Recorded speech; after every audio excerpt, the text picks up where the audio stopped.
Chers amis, l'argent devrait être un instrument de service, mais les banquiers, en se réservant le contrôle de la création de l'argent, en ont fait un instrument de domination. Puisque le monde ne peut vivre sans argent, tous, gouvernements, compagnies, individus, doivent se soumettre aux conditions imposées par les banquiers pour obtenir de l'argent, qui est le droit de vivre dans notre société actuelle. Cela établit une véritable dictature sur la vie économique. Les banquiers sont devenus les maîtres de nos vies, tel que rapportait très justement le pape Pie XI dans son encyclique Quadragesimo Anno. Je cite, « Ce pouvoir est surtout considérable chez ceux qui, détenteurs et maîtres absolus de l'argent et du crédit, gouvernent le crédit et le dispensent selon leur bon plaisir. Par là, ils distribuent le sang à l'organisme économique dont ils tiennent la vie entre leurs mains, si bien que, sans leur consentement, nul ne peut plus respirer. » Fin de la citation. Aucun pays ne peut rembourser sa dette dans le système actuel, puisque tout argent est créé sous forme de dette. Tout l'argent qui existe vient en circulation seulement lorsqu'il est prêté par les banques à intérêt. Et chaque fois qu'un prêt est remboursé, cette somme d'argent cesse d'exister, est retirée de la circulation. Le défaut fondamental dans ce système, c'est que lorsque les banques créent de l'argent nouveau sous forme de prêt, elles demandent aux emprunteurs de ramener à la banque plus d'argent que ce que la banque a créé. Les banques créent le capital qu'elles prêtent, mais pas l'intérêt qu'elles exigent en retour. Puisqu'il est impossible de rembourser de l'argent qui n'existe pas, la seule solution est d'emprunter de nouveau pour pouvoir payer cet intérêt et d'accumuler ainsi des dettes impayables. C'est ce qu'on a vu dans les leçons 3 et 4. Cette création d'argent sous forme de dette par les banquiers est leur moyen d'imposer leur volonté sur les individus et de contrôler le monde. Saint Jean-Paul II écrivait dans son encyclique Sollicitudo Rei Socialis en 1987, « Parmi les actes et les attitudes contraires à la volonté de Dieu et au bien du prochain et les structures qu'ils introduisent, deux éléments paraissent aujourd'hui les plus caractéristiques.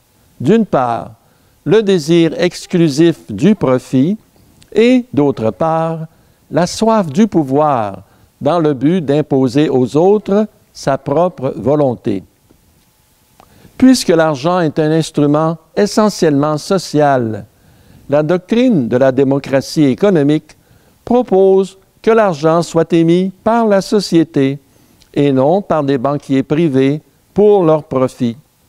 Pie XI écrivait encore dans l'encyclique Quadragesimo Anno, « Il y a certaines catégories de biens pour lesquels on peut soutenir, avec raison, qu'ils doivent être réservés à la collectivité lorsqu'ils en viennent à conférer une puissance économique telle qu'elle ne peut, sans danger pour le bien public, être laissée entre les mains de personnes privées.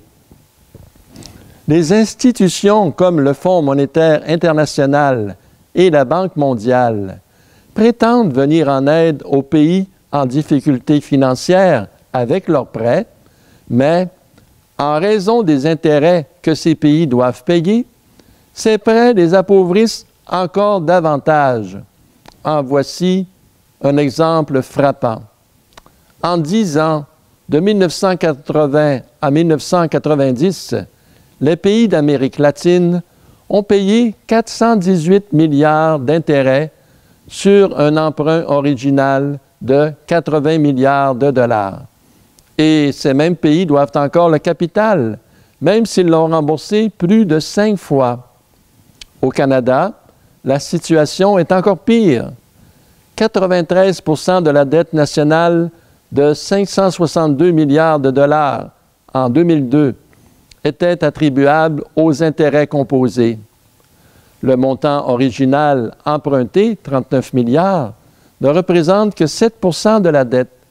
Le reste, 523 milliards, représente ce qu'il en a coûté pour emprunter ce 39 milliards. Selon la Coalition pour le Jubilé 2000, pour chaque dollar versé en aide aux pays pauvres, 8 $ sont remboursés par ces mêmes pays en intérêts. Ce sont des exemples semblables qui ont amené Saint Léon à écrire « C'est une avarice injuste et insolente que celle qui se flatte de rendre service au prochain alors qu'elle le trompe.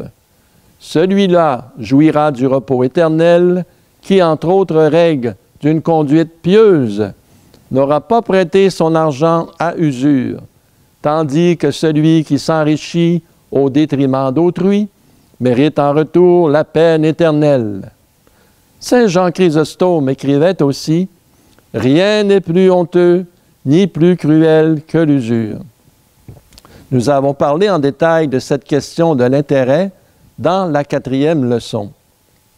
Nous avons développé jusqu'ici le premier des 4 principes de base de la doctrine sociale de l'Église, la primauté de la personne humaine, qui signifie que tous les systèmes existent pour servir la personne humaine.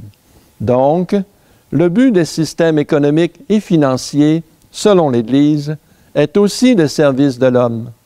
Le but du système économique, c'est la satisfaction des besoins humains, joindre les biens aux besoins. C'est ce que Pie XI rappelle dans son encyclique Quadragesimo Anno, au paragraphe 75. Je cite, « L'organisme économique et social sera sainement constitué et atteindra sa fin, alors seulement qu'il procurera à tous et à chacun de ses membres tous les biens que les ressources de la nature et de l'industrie, ainsi que l'organisation vraiment sociale de la vie économique, ont le moyen de leur procurer. Ces biens doivent être assez abondants pour satisfaire aux besoins d'une honnête subsistance et pour élever les hommes à ce degré d'aisance et de culture qui, pourvu qu'on en use sagement, ne met pas d'obstacle à la vertu, mais en facilite, au contraire, singulièrement l'exercice. » Fin de la citation. Nous développerons dans les prochaines capsules les 3 autres principes mentionnés dans le compendium de la doctrine sociale de l'Église: le bien commun, la subsidiarité et la solidarité.